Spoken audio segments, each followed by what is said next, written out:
Margaret didn't sleep that night. The image of 10 luxury cars lined up outside her small, faded house kept replaying in her mind like a dream she couldn't wake up from. Even after the men in black suits had left, after the engines had gone silent, after the neighbors had finally retreated back into their homes with their whispers and wide eyes, she sat on her old couch, hands clasped together, staring at the front door. Her heart was still racing. Her phone lay on the table beside her, heavy with unanswered questions. The business card the man had given her rested on top of it. Simple, white, expensive paper, a name embossed in gold letters. Mr. Jonathan Hale. No title, no company, no explanation, just a phone number. Her daughter, Lily, slept in the next room, unaware that their quiet little life had just cracked open in ways Margaret couldn't understand yet. She stood up slowly and walked to the window, pulling the curtain aside. The street looked normal again. Dark, empty, silent, like nothing extraordinary had happened. But everything had changed. 5 hours earlier, she had walked out of the hospital in tears, her job gone, her reputation ruined, her future uncertain. Now, something else had begun. Something far bigger than fear. She picked up the card. Her fingers trembled. She didn't call that night. The next morning came too quickly. Margaret woke up to sunlight and exhaustion. Her body felt heavy, her mind foggy, but the memory of the cars snapped her awake instantly. For a brief second, she hoped it had been a stress dream. Then she saw the business card on the table. Reality returned. She got Lily ready for school, trying to act normal.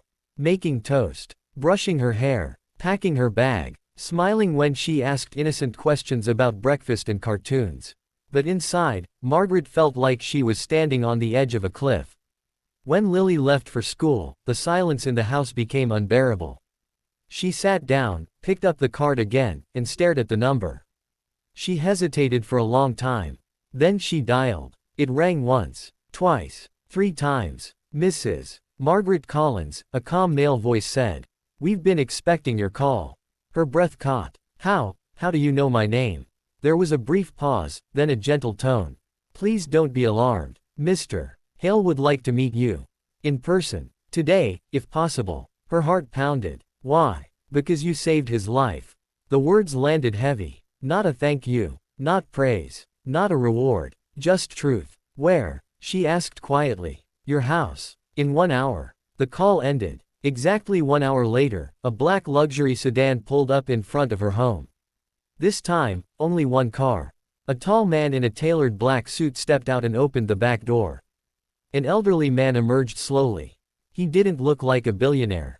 He didn't look powerful. He looked fragile. White hair, pale skin, calm eyes, a quiet presence. He walked with a cane.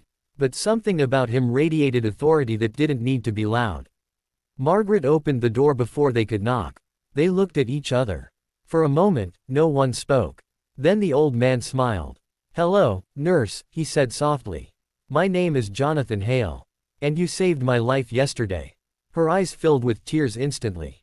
"I was just doing my job," she whispered. He shook his head. "No, you were doing what others refused to do." They sat in her small living room. Her old furniture looked embarrassed in front of his presence. Not because of money, but because of contrast. 2 worlds colliding. "I know you were fired," he said gently. Her shoulders stiffened. "They said I disobeyed orders." "You disobeyed fear," he replied. "And bureaucracy. And cowardice." She lowered her eyes. He leaned forward slightly. "Let me tell you what happened after you left the hospital." Margaret listened in silence. He told her everything. How the board of directors had chosen protocol over urgency. How security tried to stop her. How doctors hesitated. How she stepped forward anyway. How her actions stabilized him long enough for emergency surgery. How the surgeon later said, if she hadn't acted, he would have died. Tears rolled down her cheeks. "I thought I destroyed my life," she said. "You saved mine," he replied. "And sometimes, those 2 things happen at the same time." Silence filled the room. Then he continued. "I built my life in business. Power, control, influence. But yesterday, none of that mattered. Titles didn't save me. Money didn't save me. Systems didn't save me." He looked directly into her eyes. "A nurse did." Her chest tightened. "I didn't come to impress you with cars," he said calmly. I came because gratitude without action is just noise. He gestured slightly. The man in the suit placed a folder on the table. Margaret stared at it. Her hands shook as she opened it. Inside were documents, medical center proposals, private hospital offers, scholarship funds, foundation papers, employment contracts, legal statements, property documents. Her eyes widened. I don't understand, she whispered. He spoke slowly, clearly. I own 6 private hospitals. I'm building 2 more. I fund 3 medical universities. I run a global healthcare foundation. Her breath caught. I want you to run a department. Her head snapped up. What? A trauma response and emergency ethics unit. Training nurses and doctors to act when systems freeze. To teach courage, not just protocol. She shook her head in disbelief. I'm just a nurse. He smiled gently. No, he said. You're a leader who didn't know it yet. Her tears fell freely now. In your house, he added calmly, will be replaced. Your daughter will have education security. Healthcare. Stability. Not luxury for the sake of luxury, but safety for the sake of peace. She stood up suddenly. I don't want charity, she said, voice trembling. I don't want pity. I don't want to be bought. He nodded respectfully. Good, he said. Because this isn't charity. This is partnership. Silence. Then softly. You didn't save my life for money. So I won't honor you with money alone. I'll honor you with purpose. Her knees felt weak. She sat back down slowly. This doesn't feel real, she whispered. He smiled. Most miracles don't. News spread fast. Faster than gossip. Faster than rumors. Faster than lies. Within days, the hospital that fired her tried to call. Then emailed. Then sent representatives. Apologies. Offers. Reinstatements. Promotions. Public statements. They wanted to correct a misunderstanding. Margaret didn't respond. For the first time in her life, she wasn't afraid of institutions. She was protected by purpose. She was backed by integrity. She was standing on truth.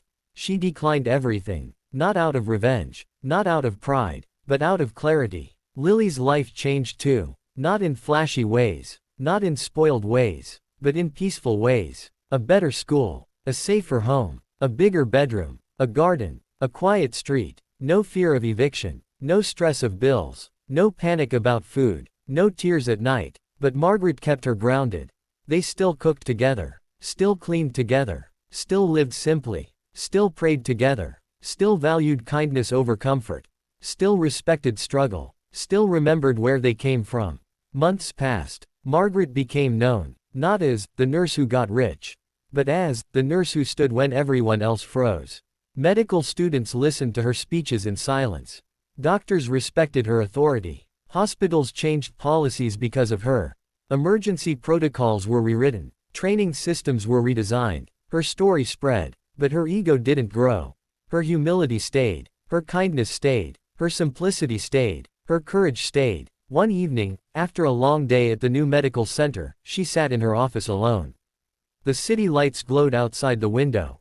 Her desk was clean. Her nameplate read, Margaret Collins, Director of Emergency Ethics and Trauma Response. She smiled softly. Not with pride. With gratitude. She took out her old nurse badge from her bag. The one from the hospital that fired her. The one that marked the lowest moment of her life. She placed it in a small frame on her desk.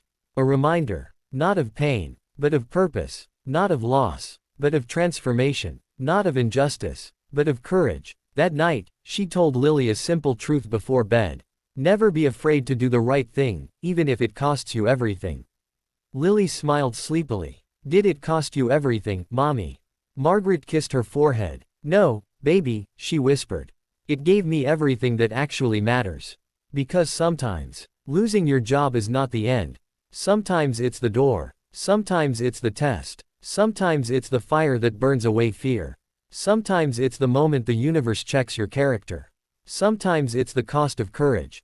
And sometimes, 10 luxury cars don't arrive to show wealth. They arrive to show gratitude. Not to flex power, but to honor integrity. Not to buy silence, but to reward bravery. Because real wealth doesn't come in cars. It comes in peace, in purpose, in dignity, in impact, in knowing your life mattered to someone else. And Margaret Collins, the nurse who refused to walk away from a dying man, didn't just save a life that day. She changed many, including her own.